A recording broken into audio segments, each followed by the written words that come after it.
आप सभी का स्वागत करता हूं अपने इस चैनल में। उम्मीद है आप सब अच्छे होंगे। दोस्तों, कमेंट में बहुत सारे क्वेश्चन ऐसे आ रहे थे कि मैं सत्यापन करने जा रहा हूं, तो मुझे सत्यापन में मुझे क्या क्या लगेगा, मेरा डॉक्यूमेंट सही है कि नहीं है। बहुत सारे ऐसे सवाल हैं जिसमें सब लोग घबरा जा रहे हैं। मैं उन्हीं सारे विषय पर लेकर के आपके सामने आया हूँ कि आमदनी लग रहा है कि नहीं लग रहा है, आमदनी लग रहा है तो कितने लोगों को लग रहा है और कौन कौन आमदनी लेके जाएंगे, एफिडेविट कितने लोगों को बनाए और एफिडेविट कैसे बनाए, इसके बारे में सवाल है। सत्यापन प्रपत्र को कैसे भरें, इसके बारे में सवाल है। ऐसे बहुत सारे सवाल हैं। पुलिस अनुप्रमाण पत्र जो है उसको कहाँ से बनवाएं और उसको कहाँ से निकलवाएं, उसको कैसे भरें, ये सारे सवाल जो मैं आपको इस वीडियो में लेकर के आया हूँ।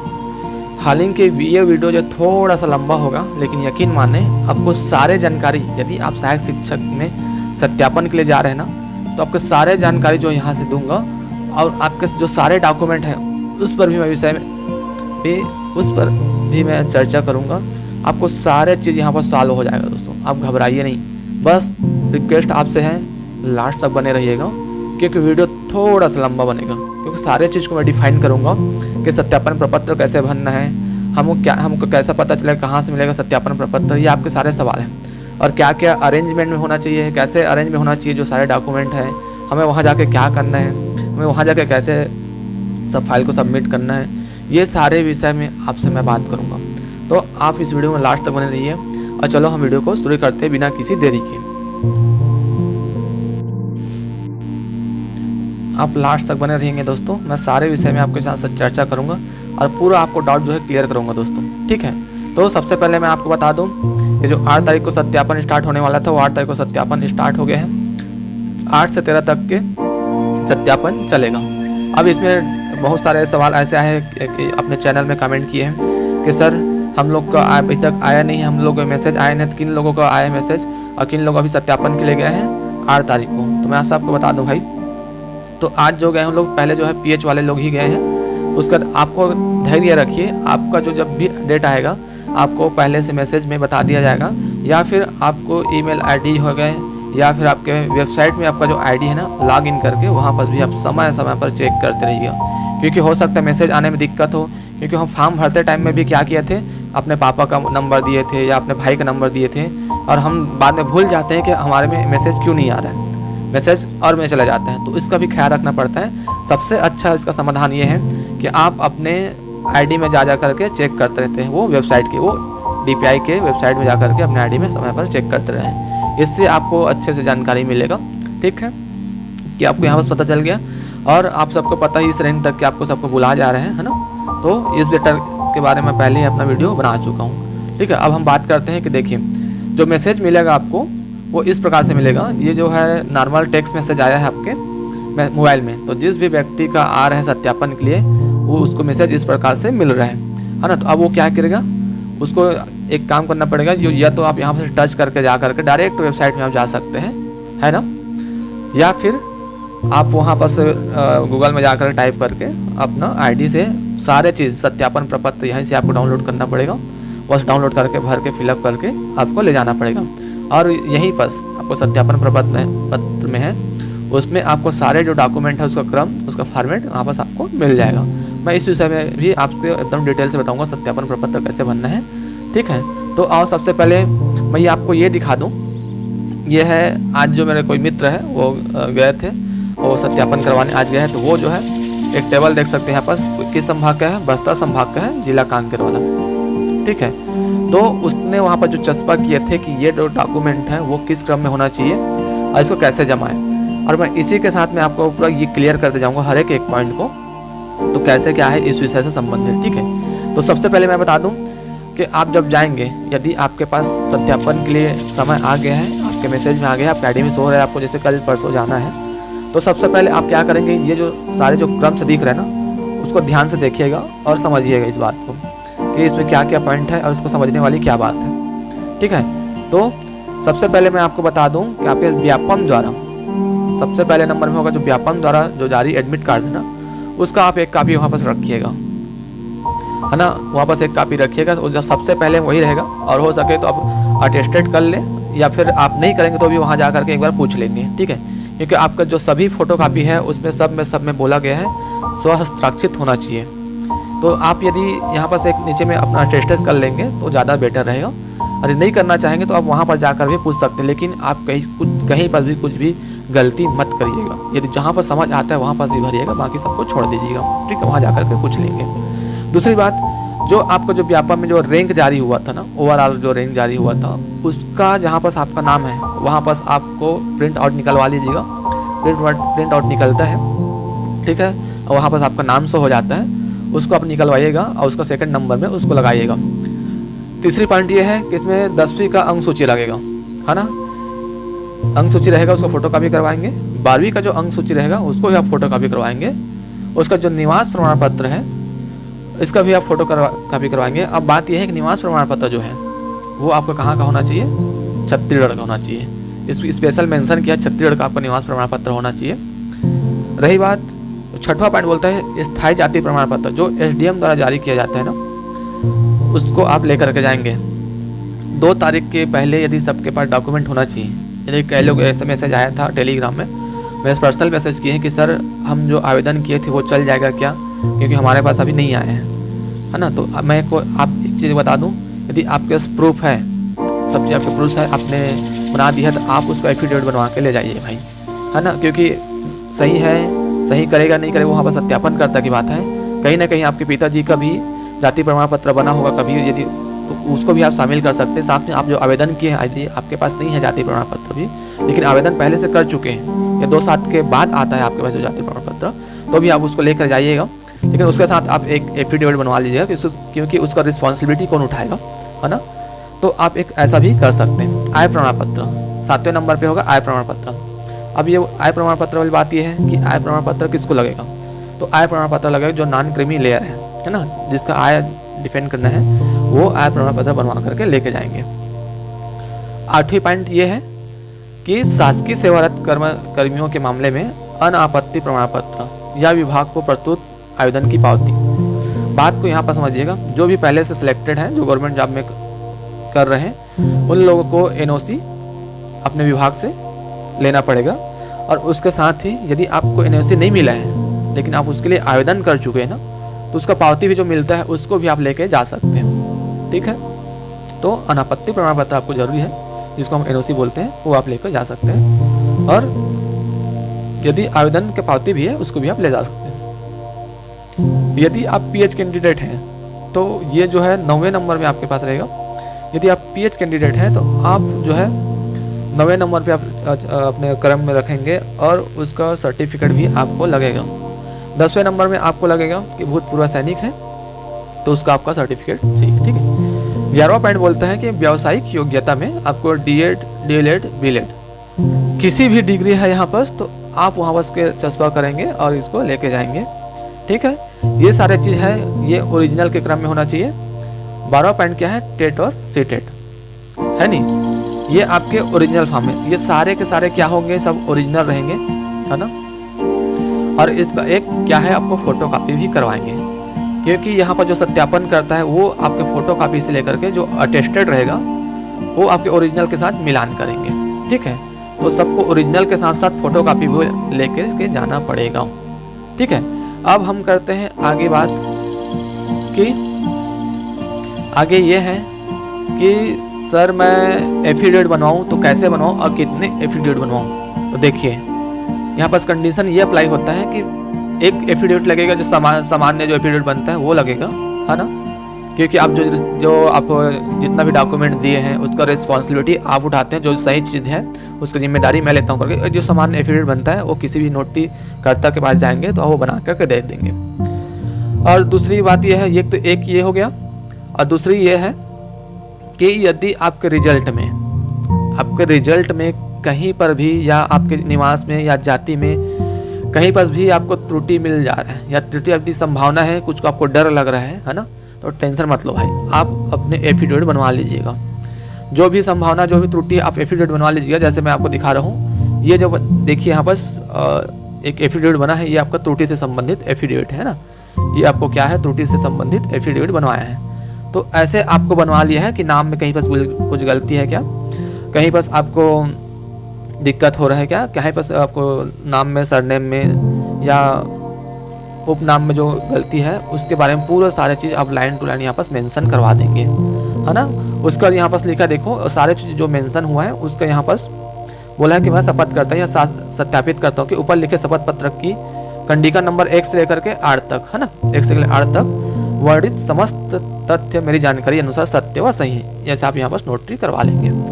ठीक है, तो आप एक त्रुटि वाला करवाएंगे और एक नॉर्मल जो सामान्य सत्यापन होता है उसको करवाएंगे। ठीक है, अब रही बात, ये तो आपको पूरा डाउट क्लियर हो गया होगा कि आपको 2 एफिडेविट बनवाना ही बनवाना है, एक सामान्य वाला और एक जो त्रुटि से संबंधित। अब ये जो पॉइंट है 14वां पॉइंट ये है कि पुलिस अनुप्रमाणन पत्र कहाँ से मिलेगा और कैसे भरना है।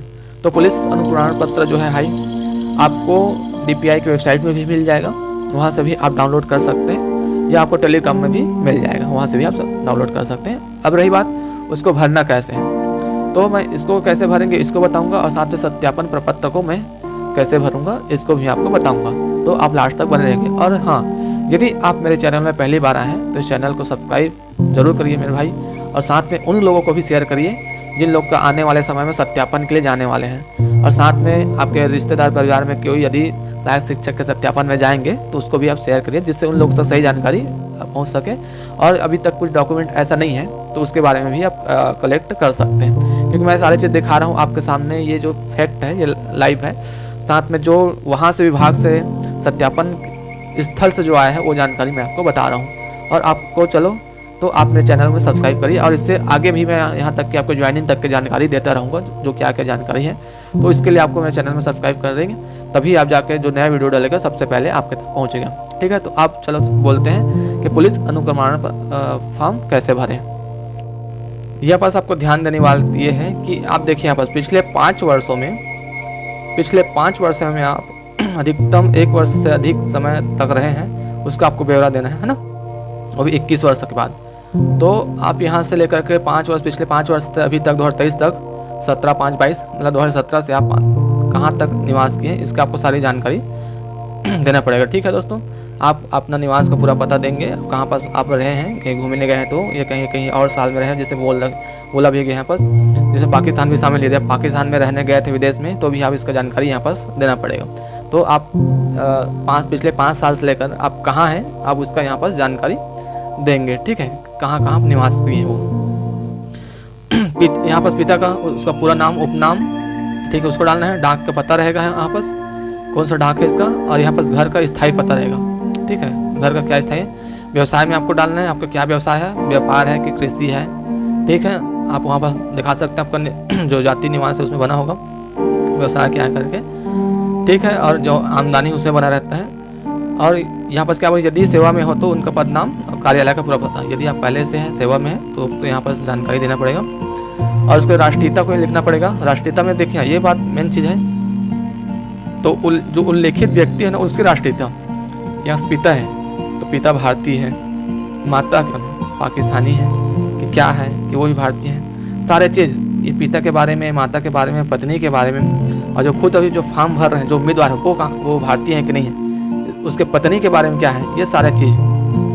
और यहाँ पर उम्मीदवार का जन्म तारीख, वर्तमान, देखिए ये वर्तमान आयु जो है कितने वर्ष का है, और साथ में मैट्रिक परीक्षा उत्तीर्ण करने के समय जो आप देखिए मैट्रिक परीक्षा जिस दिन आप उत्तीर्ण किए थे तो उस तारीख में, ज़्यादातर मार्च में होता है ना, मार्च के मंथ में होता है क्योंकि उसका रिजल्ट उसी मंथ में आता है, तो उस डेट से आप निकाल सकते हैं। देखो ये आप यहाँ पास, और मैंने पहले ही एक वीडियो बनाया था कि मैं डेट, महीना और वर्ष कैसे निकालें। तो अब आप जिस वर्ष जो आप निकालेंगे ना, जिस वर्ष आप मैट्रिक पास करेंगे 10th, उसके हिसाब से अब जो वर्ष, महीना, दिन आपको निकालना पड़ेगा।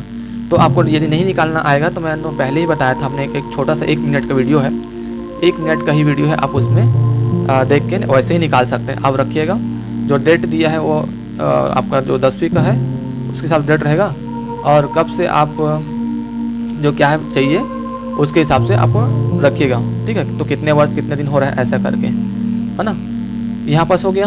उसके बाद जन्म स्थान, जिला तथा राज्य वहाँ स्थित हो, आपका जन्म स्थान कहाँ है उसका जिला, ठीक है, ये आपको देना पड़ेगा। जिला तथा राज्य के आप निवासी हैं इसको आप जानकारी देना है। सामान्य बात है। आपका धर्म क्या है इसके बारे में देना है, अनुसूचित जाति जनजाति कौन सा है आपको यहाँ पर जानकारी देंगे। अब रही बात जो मेन पॉइंट है ये है, देखिए आप ये जो मेन पॉइंट है इसमें ध्यान देने वाली बात है, आप 15 वर्ष की आयु से आप जब भी आप 15 वर्ष आयु हुआ होगा, ज़्यादातर 6 साल में यदि भर्ती लेते हैं 15 साल आने में कितना हो जाता है 9 6 15, तो 9वीं लगभग 9वीं कक्षा में एडमिशन लेते हैं, है ना। तो ये बोल रहा हूँ अधिकतर, लेकिन 5 वर्ष में भी हैं हो जाते हैं, तो आप पे डिपेंड करता है वो आप कब किए थे, कैसे किए थे। आपको बस ये देखना है कि आप जब 15 वर्ष के हुए थे तब कि आपको जानकारी प्रोवाइड करना है यहाँ पर कि आप शाला में थे, कि आप विद्यालय में थे, वहाँ से फिर आपको जानकारी देना है। तो पहले आप 15 वर्ष के बाद आप किस विद्यालय में प्रवेश लिए हैं, उसके छोड़ने की तारीख क्या है, उसका उत्तीर्ण वर्ष क्या है, उसके हिसाब से फिर आपका 12वीं का रख सकते हैं, 10वीं का रख सकते हैं, 12वीं का रख सकते हैं, और फिर आपका कॉलेज का रख सकते हैं। कॉलेज का एकदम ज़रूरी नहीं है, लेकिन हाँ यदि आप, क्योंकि ये 12वीं लेवल से है लेकिन मांग सकता है, तो कॉलेज का भी आप दे सकते हैं, या फिर नहीं भरेंगे तो मैं बताया ना कि आपको ज़रूरत भी नहीं है। यदि इस बात में डाउट है तो आप यहाँ पर आप खाली रखें, वहाँ पर जा कर के आप भर लीजिएगा। और साथ में एक रिक्वेस्ट आप सबसे करूँगा कि आप सारे चीज़ लेके जाएंगे, लेकिन 2 से 3 एक ब्लैंक पेपर ले जाना ना भूलें, क्योंकि कहीं पर यदि कुछ त्रुटि हो जाता है और कहीं कुछ आपको दिक्कत होता है ना, तो वहाँ पर आप एक एप्लीकेशन लिख सकें और वहाँ पर एक जमा कर सकें। आपसे 2 और 3 ब्लैंक पेपर है ना आपको ले जाइएगा, जिसको आपको एप्लीकेशन लिखने में सुविधा हो। ठीक है दोस्तों, ध्यान दीजिएगा उस पॉइंट को। साथ में आप यहाँ पर ये देखिए, साथ में ये ध्यान देखिए, यदि क्या है यदि आप यहाँ पर किसी पद में धारित हैं तो उस पद का नाम, उसका अवधि, कार्यालय का नाम और पिछले जो उसको यदि छोड़ना चाहते हैं उसका कारण को यहाँ पर मेंशन करना पड़ेगा। ठीक है दोस्तों, रही बात और जो निम्नलिखित जानकारी है इसके बारे में देख सकते हैं, यहाँ पर सब ध्यान से पढ़िएगा। ये आपको जानकारी के बारे में, ये सारी जानकारी आप एकदम से सब चीज़ को बताऊँगा, लेट हो जाएगा, तो एकदम कुछ भी नहीं है, नॉर्मल सी बात है ना। अब मेन इंपॉर्टेंट जो बात है हमारे लिए उसको आप ध्यान से देखिएगा। यहाँ पास आप सब चीज़ भर लेंगे, ठीक है। उसके बाद क्या करें, अपना हस्ताक्षर रहेगा, तारीख रहेगा, मोहल्ले में 2 आदमियों का सिग्नेचर रहेगा। यहाँ पास अपने जो मित्र हैं, ये इसलिए है कि कभी आपके जो पूछने के बारे में आए तो उन लोगों से आपके बारे में पूछा जा सके कि हाँ जो अमुक आदमी है वो इसी के नाम से है ना, ये सही है ना, कुछ गलत तो नहीं है ऐसे करके। तो आप यहाँ पर 2 आदमी अपने मित्र सहपाठी जो आपके पड़ोसी हो, मोहल्ले के हो, उससे आप सिग्नेचर करवा लीजिएगा। ठीक है, उम्मीदवार के हस्ताक्षर यहाँ पास रहेगा और तारीख यहाँ पास रहेगा भाई। अब उसके बाद देखिए यहाँ पास जो मेन पॉइंट है, वो सबसे मेन पॉइंट ये है कि भाई अब हमें जो है कार्यालय में जो जाएंगे सिग्नेचर हम किससे करवाएं, है ना, किस अधिकारी से हम अपना सिग्नेचर मेन करवाएं जो पहचान पड़ते हैं। तो आपके पास ये देखिए आखिर वो कौन कौन व्यक्ति है जिससे आपको सिग्नेचर करवाना है, आपको ये कंप्लीट करवाना है। तो केंद्रीय या राज्य का राजपत्रित अधिकारी भी हो सकता है, संसद हो सकता है, या विधानमंडल का सदस्य विधायक भी हो सकता है, सब डिवीजन मजिस्ट्रेट हो सकता है या अधिकारी भी हो सकता है, तहसीलदार या फिर नायब तहसीलदार या उप तहसीलदार या मजिस्ट्रेट के शक्तियों का प्रयोग करने के लिए प्राधिकृत हो वैसे व्यक्ति भी हो सकते हैं। साथ में शैक्षणिक संस्थानों के प्रधानाचार्य जी होते हैं, ये आपको सबसे आसानी से मिल जाएगा जहाँ से आपने पढ़े होंगे या आसपास में जो होंगे स्कूल, वहाँ पास जा कर के आप प्रधान आचार्य जो ग्रीन सिग्नल से मतलब ग्रीन पेन से सिग्नेचर करता हो ना, उससे आप अपना हस्ताक्षर करवा सकते हैं। या वो भी नहीं है तो विकास खंड में जो अधिकारी बैठते हैं उससे, और सबसे अच्छी बात यदि आपका पोस्ट ऑफिस है तो पोस्ट मास्टर से भी आप जा करके अपना सिग्नेचर करवा सकते हैं, और पंचायत निरीक्षक से भी आप करवा सकते हैं। ठीक है, यहाँ पर आपके बारे में रहेगा कि आपका नाम क्या है, आपके पिता का नाम क्या है, आपके पति का नाम क्या है, आपको कितने वर्ष से जानते हैं, यहाँ पर जानकारी देगा। और वहाँ पर जो सर है वो अपना सिग्नेचर करेंगे यहाँ पर, ठीक है, और अपना पद नाम रखेंगे और उसको पता देखेंगे, और जिस दिन आप सिग्नेचर करेगा उस दिन का स्थान कहाँ से कर रहे हो और तारीख कहाँ है, ये आपको कर सकते हैं। और जो ये वाला फॉर्म है वो कार्यालय द्वारा भरा जाएगा, वहाँ भरा जाएगा, आप इसको वहाँ पर छोड़ देंगे। ठीक है दोस्तों, तो ये जो A to Z आपको सारे जानकारी मैं इसमें दिया हूँ, जितना मेरे से हो पाया उतना। यदि आप और चाहते हैं कि जानकारी कहीं से और मिले और इसमें संतुष्टि चाहते हैं तो आप और कहीं और से भी पूछ सकते हैं, लेकिन मेरे हिसाब से इतना जानकारी इनफ है। ठीक है दोस्तों, तो अब बची हमारे लिए, अब क्या बचा, अब हम सत्यापन प्रपत्र को कैसे भरेंगे। तो मैं सत्यापन प्रपत्र को भी कैसे भरेंगे मैं इसको A to Z एकदम लाइन टू लाइन बताऊँगा। तब तो धीरे धीरे आप बने रहे मेरे वीडियो में। यदि आप चाहे तो चाय पी सकते हैं, पानी पी सकते हैं। ठीक हो,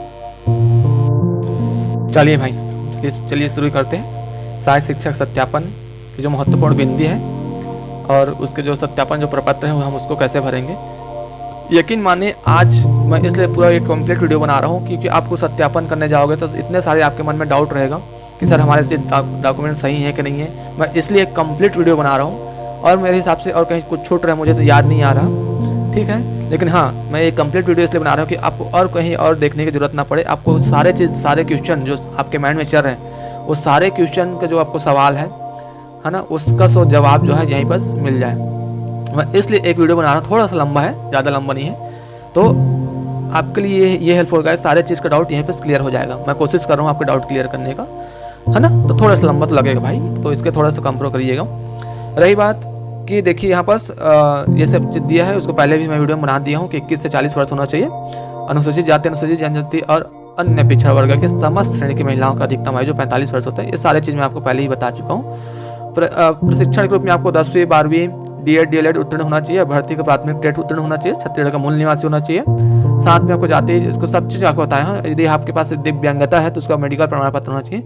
ये सब चीज़ का ओरिजिनल जो लेकर के जाएंगे, मैं कुछ टाइम पहले भी आपको बताया था। उसका छाया प्रतीक साथ वो मिलान करेंगे वहाँ पर, है ना। जो यहाँ पर जो टेट के बारे में बताया है कि इसमें टेट जब पास करेंगे तो D.Ed B.Ed D.LED के साथ यदि परीक्षा जारी होने के बाद आप कर सकते हैं, है ना। तो ये सारे चीज़ देख सकते हैं। यहाँ पास ये भी बताया गया है कि जो भी आपके परिणाम है, जो आपके पास रिजल्ट है वो 2/7 से पहले का होना चाहिए। यहाँ पर पूरा सब चीज़ बताया है। अब हमारे पास जो मेन पॉइंट आता है कि हम सत्यापन पत्र हमारे तो सही निकाला है, क्योंकि आप सत्यापन प्रपत्र आपको ID से ही निकलेगा, DPI से ही निकलेगा, तो उसको निकाल करके ऐसे ही एकदम ध्यान से आराम से बिना किसी गलती के भरेंगे भाई। गलती मत करिएगा क्योंकि दिक्कत हो जाएगा। और मैं कोशिश ये करूँगा कि आप एक कापी निकालने के साथ साथ एक और कापी निकलवा लीजिएगा, उसमें भी दो बार भर लीजिएगा और एक को खाली रख के भी जा सकते हैं। कहीं कुछ गलती हो गया, आपको गलती होने की संभावना तो नहीं रहेगा, लेकिन गलती भी हो जाए बाई चांस, तो आप वहाँ पास नया भर के आप जमा कर सकते हैं, ठीक है।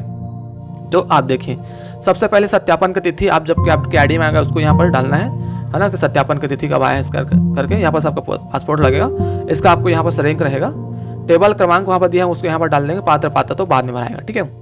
तो यहाँ पर सब अभ्यर्थी की जानकारी है। यहाँ पर प्रवेश पत्र है, यहाँ पर उसका जो नंबर है डालेंगे और उसका जो छाया प्रतीक आप शुरू सबसे पहले ही लगाएंगे, तो जानते हैं। ओवरऑल आपका जो रैंकिंग है इसको आप डालेंगे कि कौन सा रैंकिंग है करके।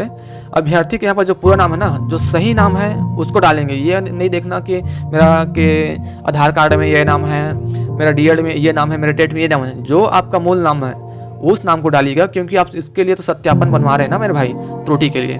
तो आप सत्यापन के लिए बनवा रहे हैं ना, तो आप जो मेन नाम है, जो सही नाम है उसको यहाँ पर डालिएगा। अभ्यर्थी का नाम जो अंग्रेजी के कैपिटल लेटर में, ये मेन चीज़ है। आप यहाँ पर जो सही उसको आप डालिएगा यहाँ पर, है ना। और पिता का नाम डालिएगा, जो पिता का नाम है। उसके बाद यदि आप कौन है, पुरुष है, महिला है तो महिला ये डालिएगा। जाति कौन से यहाँ पर डालेंगे। स्थायी पता जो है उसका नगर, तहसील, जिला और राज्य के बारे में सारी जानकारी यहाँ पास आप देंगे भाई, है ना। और आपके पास जो जाति प्रमाण पत्र जो बना है, जन्म तिथि प्रमाण पत्र जब बनवाएंगे तो 1 जनवरी 2023 के अनुसार से आप कितने वर्ष के हैं, कितने माह, कितने दिन के हैं, इसको आप भरना पड़ेगा। और ये जो राष्ट्रीय प्रकरण क्रमांक है ना, तो इसको आप निवास में जो दिया है वहाँ पर डालेंगे। और जो अब है इसमें डाउट ये जाएगा कि सर हमारा तो ऑनलाइन वाला है, तो हम कौन से वाले नंबर को डालें, क्योंकि एक है रजिस्ट्रेशन नंबर भी है और एक जो एप्लीकेशन नंबर भी है। तो मैं किसको डालूँ, तो आप चाहते हैं तो रजिस्ट्रेशन नंबर को डाल सकते हैं। और यदि नहीं चाहते हैं, कुछ रिस्क नहीं लेना चाहते हैं, क्योंकि रजिस्ट्रेशन नंबर को सभी डाल रहे हैं, जहाँ तक मैं अपने दोस्तों से बात किया हूँ, जहाँ तक जो इसने शिक्षक भर्ती से सत्यापन करवा के आए हैं। तो यदि आप नहीं चाहते हैं तो आपके पास पूरा दोनों नंबर रहेगा ना, तो आप वहाँ जाकर के भर लेंगे, हैं जो भरेंगे उसको आप देख करके भर सकते हैं। सेम इसी है, रजिस्ट्रेशन नंबर भी यहाँ पर सब डाल सकते हैं, या फिर आप खाली छोड़ सकते हैं वहाँ पर जाने के लिए। यदि आप विशेष पिछड़े जनजाति हैं तो उस जाति का नाम लेंगे आपके, जैसे कि बैगा, बिरहोड़, अबुझ, माड़िया, कमार। यदि आप कौन से में है ना, पंडो, ये सब ये है तो उसका नाम लिखिएगा, क्योंकि ये हमारे छत्तीसगढ़ में टोटल जो है 7 विशेष रूप से पिछड़ी जनजाति है। तो इसके बारे में आप जो किसी भी जनजाति से आते हैं तो उसका नाम लिखेंगे यहाँ पर, आप हाँ डालेंगे। यदि नहीं है तो यहाँ पर नहीं डाल देंगे, ठीक है। उसके बाद आय प्रमाण पत्र, तो आय प्रमाण पत्र जो जारी हुआ था उसका दिनांक रहेगा, उसका क्रमांक देख लीजिए। अन्य पिछड़ा वर्ग हेतु आय प्रमाण पत्र जो इसको ब्रैकेट में इसलिए दिया है कि अन्य पिछड़ा वर्ग नॉन क्रीमी लेयर हेतु दिया है, ठीक है। इन लोग तो अवश्य लेकर के जाएंगे। अनापत्ति प्रमाण पत्र का आपका क्रमांक रहेगा, दिनांक रहेगा, जो आप NOC जो करवाएंगे आपके विभाग से, उसका विभाग का नाम रहेगा और आपका धारिक जो पद है उसके बारे में आपको जानकारी देना रहेगा, ठीक है। यहाँ बस आपका दिव्यांगता का प्रकार है, कौन से प्रकार का है और कितने प्रतिशत के हैं। भूतपूर्व सैनिक है, उसके बारे में आपको जानकारी देंगे, यदि है तो हाँ, नहीं है तो नहीं रखेंगे, यदि हाँ है तो आपको डॉक्यूमेंट आपको संलग्न करना पड़ेगा। शैक्षणिक व्यावसायिक अर्हता, हायर सेकेंडरी स्कूल की परीक्षा जो है आप उत्तीर्ण कब हुए थे, उसका पूर्णांक कितना था, प्रताप कितना था, कितने नंबर आप पाए हैं, उसका श्रेणी कौन सा है, पहला का दूसरा, ये ठीक है ना, प्रथम श्रेणी में, द्वितीय श्रेणी में, आप यहाँ पास लिखिएगा। यहाँ पास डीएड डीएड के उत्तीर्ण वर्ष हो गया और यहाँ पास प्रमाण पत्र जारी करने का दिनांक रहेगा। टेट का भी वैसे रहेगा, कब उत्तीर्ण किए उसके बारे में, उसके प्रमाण पत्र जारी करने का दिनांक रहेगा। साथ में सी टेट है, सीजी टेट है, तो उसकी भी आप जानकारी यहाँ पास दे सकते हैं। अभ्यर्थी का मोबाइल नंबर जो मैं एकदम कंफर्म है, अब सोच सही है अभी जो, अब यहाँ पास एक कंडीशन ये हो जाता है कि मैं कौन सा मोबाइल नंबर दूँ। भाई आप वही मोबाइल नंबर दो जो अभी आप रखे हों, जिससे यदि कुछ गलती हो जाता है जिससे आपको संपर्क किया जा सके। आप लोग बोले सर मैं तो आईडी में अपना दूसरा नंबर दिया था, मैं उसको दे दूं क्या, आधार कार्ड में मेरा कोई दूसरा नंबर उसको दे दूं क्या, नहीं भाई, जो अभी आप रखे हो ना आप उसको देंगे। यहाँ पास अभ्यर्थी का हस्ताक्षर रहेगा और जो सत्यापन करता है यहाँ पास सिग्नेचर रहेगा, उन लोग करेंगे, ठीक है। तो ये सारे जानकारी मैं आपको बता दिया हूँ, है ना, ये सारे जानकारी एकदम पॉइंट टू पॉइंट आपको बताया। मुझे इतना कन्फर्म हो गया कि अब मुझे इतना विश्वास हो गया आप लोगों को, आप कुछ भी डाउटफुल नहीं होंगे। फिर भी यदि आपके पास कुछ डाउट रह जाता है, कुछ सवाल रह जाता है, तो मेरे भाई कमेंट जो है आपके लिए बनाए गए हैं, आप बिल्कुल सवाल कर सकते हैं, आप अच्छे से सवाल कर सकते हैं, जो भी कुछ डाउट है आपके सारे मैसेज का रिप्लाई किया जाता है। कोशिश करता हूँ मैं सबको रिप्लाई करूँ, क्योंकि ये सवाल आप ही ले हैं यार, आप मेरे फैमिली हो, मैं आपको फैमिली की तरह मानता हूँ। मैं जितना मेरे से बन पाएगा, जितना मेरे को समझ आता है, मैं उसको सॉर्ट आउट करने की कोशिश करता हूँ, ठीक है दोस्तों। तो आप मेरे फैमिली के समान हो मेरे भाई। तो आपको भी कहीं लगता है कि डाउट है तो आप बिल्कुल कमेंट करिएगा, मैं आपको सारे चीज़, और साथ में मेरे जितने भी व्यूअर हैं मैं उसको भी कोशिश करूँगा बोलने की कि आप भी यार यदि आपको देखते हैं कमेंट, यदि किसी को डाउट लगता है, यदि कुछ प्रश्न आता है और उसके यदि आपके पास सही और ऑथेंटिक यदि आपके पास जवाब है तो आप उन लोग को दे दिया करें, कि बिल्कुल ऐसा नहीं है कि सर देंगे, तो आप भी वहाँ पर दे सकते हैं। बिल्कुल आप अपने भाई का, अपने फैमिली का, अपनी बहन का, अपने दोस्त का हेल्प कर सकते हैं, आप इतना भी तो कर सकते हैं, ठीक है मेरे भाई। तो इसी के साथ मैं देखता हूँ कि और कुछ यदि प्रॉब्लम है तो आप मैसेज आपको देखता हूँ तो आप मैसेज करिएगा, और जहाँ तक मुझे संभव है मैं सारे जानकारी आपको दिया हूँ एक A to Z करके। तो ठीक है, मुझे लगा मैं सारे जानकारी दो आपको लाइन टू लाइन सबको पूरा एकदम डॉट क्लियर किया हूँ, तो इतना तो उम्मीद है मेरे भाई। एक बार और अच्छा से यदि समझ नहीं आएगा तो वीडियो को आराम से देख लीजिएगा, ठीक है। और मेरे भाई इतना मेहनत किया हूँ मैं आप लोगों के लिए, मेरे फैमिली के लिए, तो आप बिल्कुल आप एक कोशिश कीजिएगा, सब्सक्राइब करिएगा और बहुत अधिक संख्या में शेयर भी करिए मेरे भाई, तो सब तक ये ऑथेंटिक जानकारी, सही जानकारी लोगों तक पहुंच सके, और जो भी डाउट रहेगा उन लोग अपना सवाल कर सकते हैं, ठीक है। तो बहुत बहुत धन्यवाद आप सभी को, उम्मीद है सबको आप जल्दी से गवर्नमेंट टीचर बनने वाले हैं, आप जल्दी से गवर्नमेंट टीचर बनिए और अपने फैमिली का, अपने परिवार का, अपने ज़िंदगी का भविष्य उज्जवल करिए, ठीक है दोस्तों। इसी के साथ मैं आज के लिए फिलहाल इतना ही, और कल अगले वीडियो में लेकर के आऊँगा बहुत ही अच्छे जानकारी के साथ। तब तक के लिए आप सबको जय हिंद, जय जोहार, जय छत्तीसगढ़।